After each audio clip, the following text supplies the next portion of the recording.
so few of them are still formulaic, but like, when I came in, a majority of them were like, just like, look, this is what people get paid.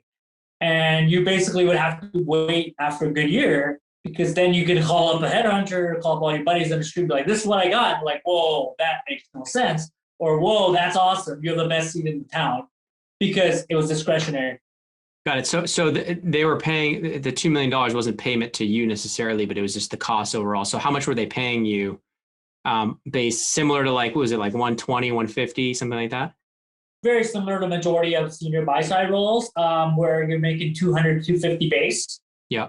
And then if you're going to make more than that, you better like be like bringing in an actual full-on physical business, because they're like, well, you got to have like some constant cash flow here, right? Explain the physical business aspect of it. What do you mean by that? So for instance, my boss would manage a lot of producer deals. And because again, we were at this trade house, we were able to take credit with like private equity backed, like really crappy companies. But they're just producing crappy gas that nobody really wants and getting cash flow. So all they want to do is they just want to hedge. So they want some exotic hedge, and they want to make sure their costs are fixed. So if you're bringing that deal into you're saying, so if you're bringing that deal exactly. And for us to manage that, like anybody, you have to own like physical assets, and you have to like buy the gas from this. I mean, essentially on Twitter it's called shitco's. You have to buy from these shitco's, and you have to move it to the market every day. So you have to hire a scheduler. If that scheduler doesn't show up to work, we have $2 million of risk on the day. So somebody else in the office better do it. Yeah.